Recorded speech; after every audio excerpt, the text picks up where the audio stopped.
Good afternoon, everybody. This is 142nd day of heroic resistance of Ukraine to the full-scale Russian invasion. This is Media Center Ukraine in Lviv. My name is Oleg Panyuta. Now we shall have uh, a conversation with Mr. Vitaliy Kim, head of Mykolaiv Oblast Military Administration. Good afternoon, Mr. Kim. Good afternoon. We would like to talk about morning shelling, and we have already seen the explosions from your morning Twitter. Probably you can give us more details about the morning situation in your city. For the last 24 hours, there were 31 rocket strike in Mykolaiv Oblast.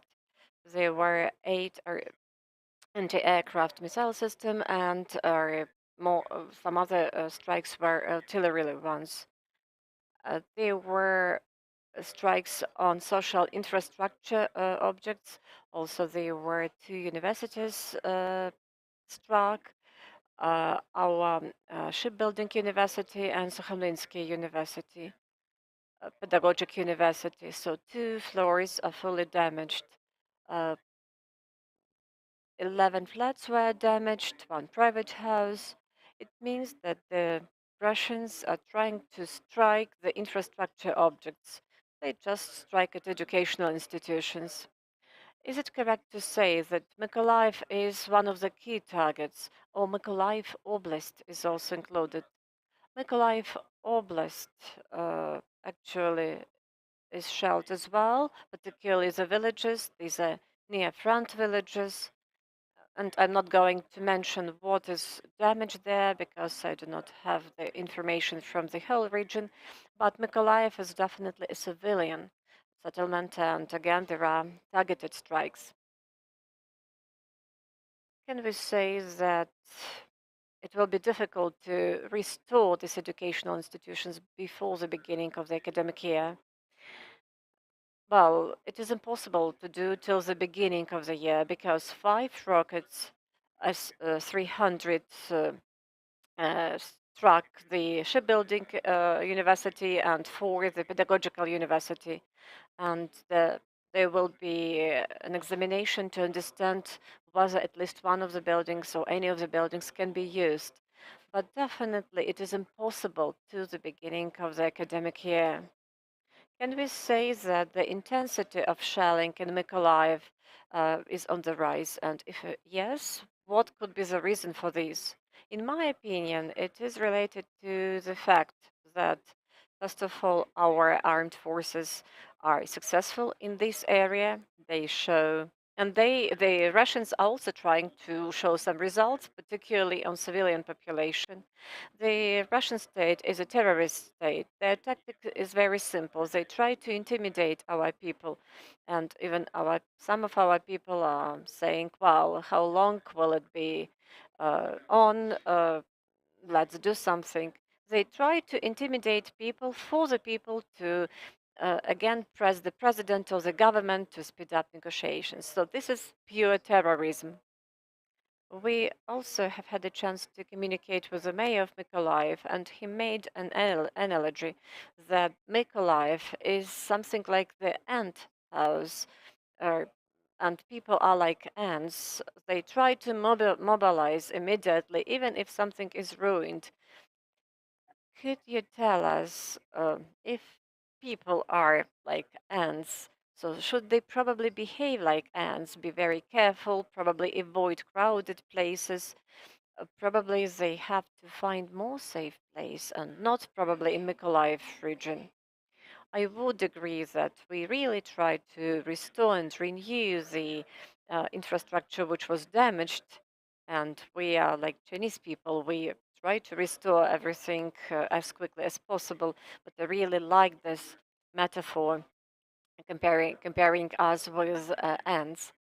Well, Saint Nicholas is really trying to guard us. We do not have any people killed, and from the morning shelling, there were only 2 people injured.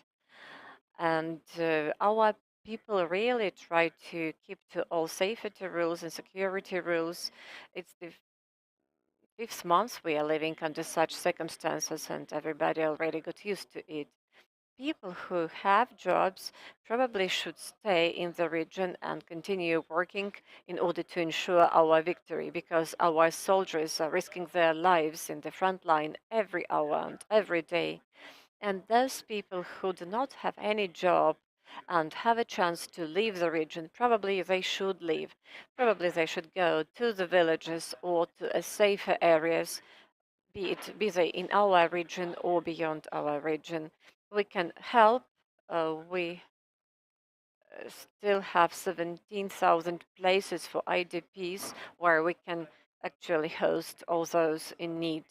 Several days ago, there were calls to the neighboring regions, to the temporarily occupied Kherson region, to leave the region. Is Are there any chances for them to go to Mykolaiv region? Is there any communication between Kherson region and Mykolaiv region?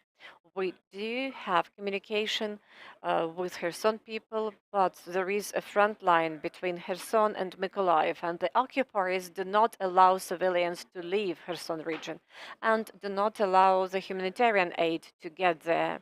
And now people from Kherson can go through the Crimea and then through Georgia, but it's really expensive and not everybody has this opportunity. I see people just walking or going on foot to toward the Mykolaiv region and some other regions. They take minimum luggage and they try to leave the occupied region in any way. Now we have harvesting period. Probably more details about this. Yes, harvesting wheat is going on, and for the first time in my life, I'm really happy that all our roads are blocked, because really we have lots of trucks there, and we try to deliver grain to the western regions. So everything is good with harvesting grain.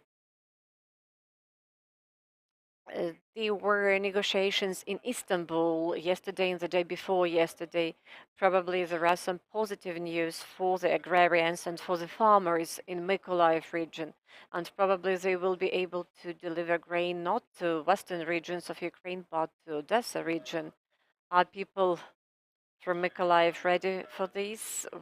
Our agrarians are waiting for the negotiations to be over and for Mykolaiv ports to be unblocked. We have 6 ports, and the logistic is such that the ships can leave from Mykolaiv. But now we also deliver grain to Odessa, and our agrarians are really waiting for the Mykolaiv ports to be unblocked, though the ports are damaged. It's difficult to talk about it right now. What about intensity of shelling? We see that they are really intense during the recent period in Mykolaiv region. Should we expect even that this intense shelling will be on the rise? Well, it does not depend on us. It depends on the stupid management of the Russian Federation. But we do have lots of shelling for the second week running. We had only one day where we didn't have any rocket shelling. Do you have any information regarding infrastructure in the region, like critical damages, particularly from the viewpoint of the heating season coming? Yes, we do have the information. We are ready to restore this infrastructure. I'm not going to talk in details about it, but we are getting ready for the heating season.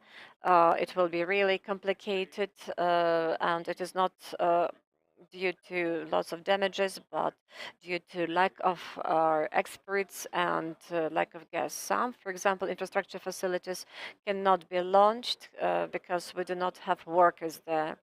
Yes, we do face some problems, but we are getting ready for this period. We have special team responsible for this.